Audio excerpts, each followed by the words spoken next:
Welcome to our YouTube channel. आज हम पढ़ेंगे विलोपन विधि से हल करना। तो एक्सरसाइज 3.3 में हम लोग पढ़े थे प्रतिस्थापन विधि से दो चर वाले रैखिक समीकरण को कैसे हल करते हैं। आज हम 3.4 का विलोपन विधि सीखेंगे। प्रतिस्थापन विधि तो आप जानते हैं। तो इसमें है क्वेश्चन है, निम्न समीकरण के युग्म को विलोपन विधि तथा प्रतिस्थापन विधि से हल कीजिए, कौन सी विधि अधिक उपयुक्त है। तो आप प्रतिस्थापन विधि सीख चुके हैं, अब हम विलोपन विधि से ट्राई करते हैं। चलिए पहला क्वेश्चन लेते हैं। पहला क्वेश्चन है x प्लस वाई बराबर 5, समीकरण 1 है। दूसरा है 2x माइनस 3y बराबर 4।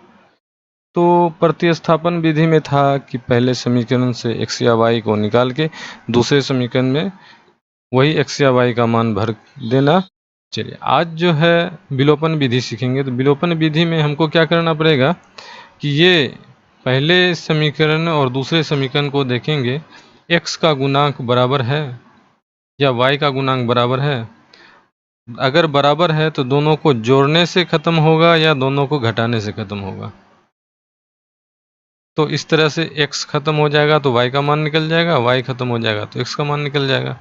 तो हम देख रहे हैं यहाँ पे x में 1 है, यहाँ पे x का गुणांक 2 है। समीकरण 1 में x का गुणांक 1 है, समीकरण 2 में x का गुणांक 2 है। तो दोनों को बराबर करने के लिए हम क्या करेंगे, यहाँ पे समीकरण 1 को 2 से गुना करना पड़ेगा। यहाँ पे लिखेंगे समीकरण 1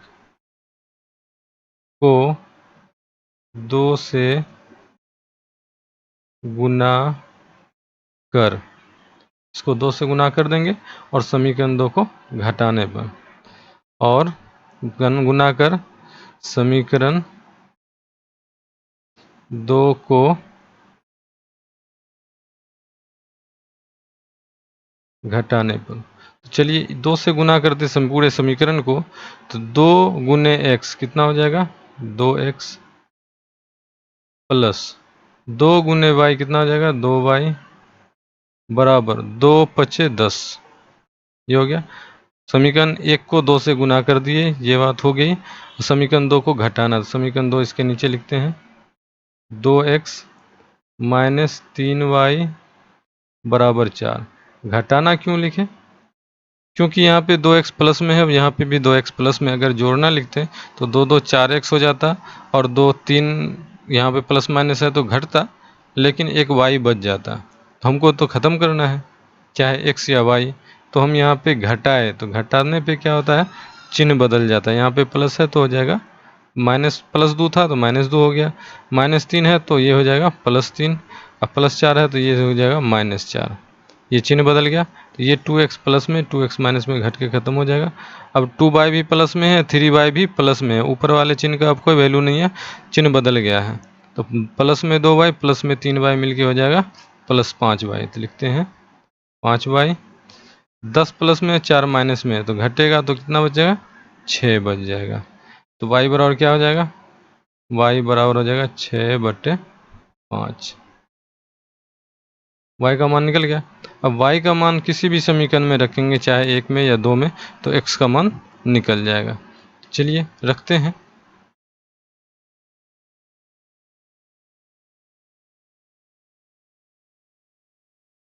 y का मान समीकरण 1 में रखते हैं। समीकरण 1 में रखने पर तो हमारा समीकरण 1 है x प्लस वाई बराबर 5। तो रखते हैं, तो क्या हो जाएगा, x का मान, y का मान रखेंगे तो x तो x रहेगा, प्लस y की जगह पे क्या लिख देंगे, 6/5 बराबर कितना है, 5 है। समीकरण एक यही है, x प्लस वाई बराबर 5 था, तो y का मान सिर्फ रख दिए। तो x बराबर क्या हो जाएगा, 5, 6/5 उस तरफ जाएगा, प्लस में है तो माइनस में हो जाएगा। इसका हो जाएगा भिन्न का घटाओ, एलसीएम हो जाएगा 5, ये हो जाएगा 25 25 माइनस 5 एकम तो 6 एकम, 25 में से 6 गया 19/5। अतः हल क्या हो गया? अतः हल हो गया x बराबर 19/5 और y बराबर 6/5। उम्मीद है आपको समझ में आ रहा होगा विलोपन विधि। विलोपन विधि आसान है। एक समीकरण दूसरे समीकरण को घटाने या जोड़ने पे x या y बिल्कुल घट जाए, इसी को विलोपन विधि कहते हैं।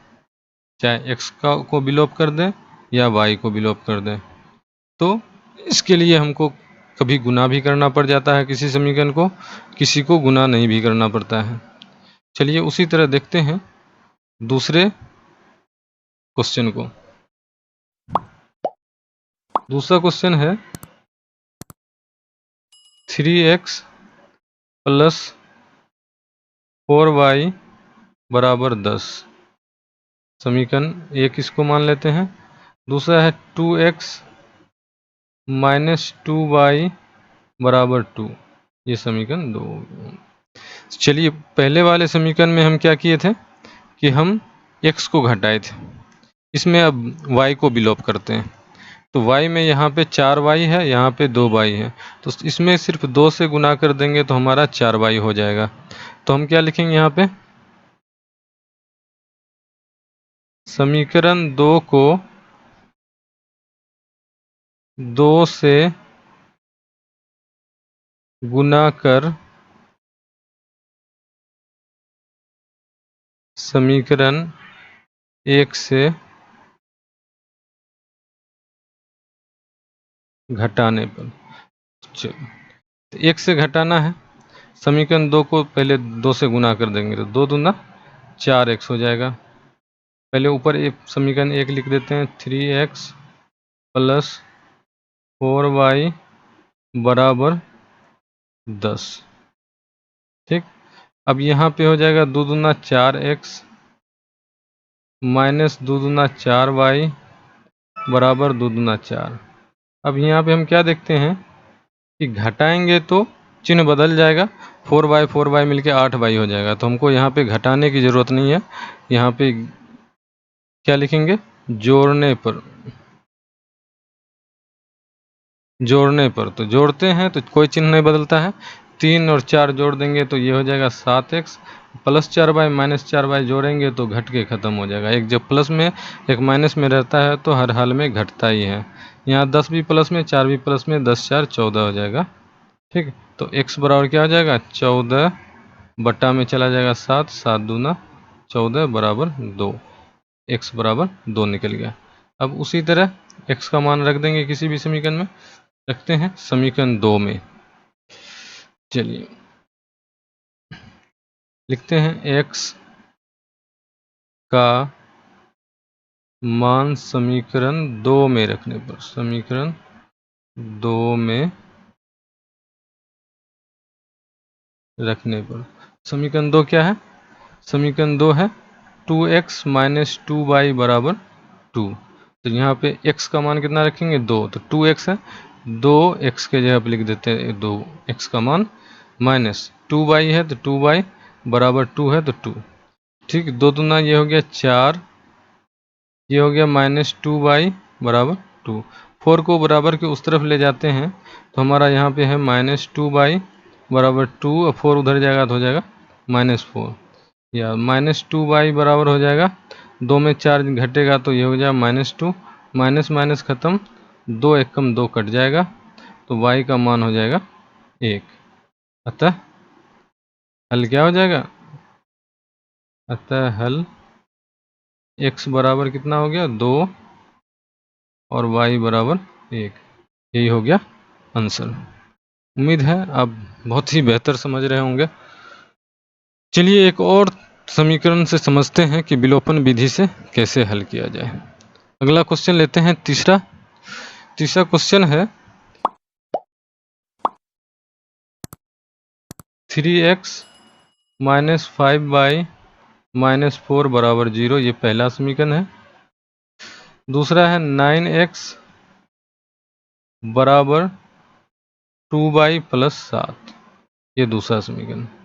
चलिए 2y को उधर लेंगे और 4 को बराबर के इस तरफ करेंगे। फिर भी अगर हम x या y को काटना चाहें तो इसमें हम x को काटना चाहेंगे, तो ये 3x ये 9x है। तो पहले वाले समीकरण में क्या करना पड़ेगा, 3 से गुना करेंगे तो 3 तिया 9 हो जाएगा, और दोनों में प्लस है तो घटाने पर होगा कि जोड़ने पर। अभी पिछले बार समझ गए, जब एक प्लस एक माइनस में रहता है तो जोड़ देते हैं तो दोनों घट के ख़त्म हो जाएगा, और जब दोनों प्लस में रहता है तो एक को घटाना पड़ेगा, तब एक प्लस माइनस होगा तो घट के 0 होगा। यहाँ पे लिखते हैं समीकरण 1 को 3 से गुना कर समीकरण 2 को घटाने पर, 1 को 3 से गुना करें, 3 तिया 9x हो जाएगा, 3 पच्चे 15y, 3 पच्चे 15y, -4 बराबर के उस तरफ जाएगा तो +4 हो जाएगा, +4 को 3 से गुना करेंगे, 3 चौके 12 हो जाएगा। ठीक, समीकरण 2 को तो गुना नहीं कर रहे हैं, ये 9x ही रहेगा। 2y बराबर के उस तरफ है, इस तरफ ले आते हैं तो हो जाएगा -2y बराबर 7 तो है उधर ही। क्या करना है, घटाना है। यहाँ प्लस है तो माइनस हो जाएगा, माइनस है तो प्लस हो जाएगा, प्लस है तो माइनस में, घटाने पर चिन्ह बदल जाता है। तो ये +9x -9x घट के ख़त्म हो जाएगा, ये -15y और +2y, एक माइनस एक प्लस में रहता है तो घटेगा, तो ये 15 में 2 घट जाएगा तो बचेगा 13, माइनस वाला ज़्यादा है तो बचेगा -13y, और 12 में 7 घट जाएगा तो हो जाएगा 5 प्लस में, तो y का मान निकल गया 5/-13। चलिए y का मान निकल गया, तो हमको x का मान निकालना है। तो लिखते हैं y का मान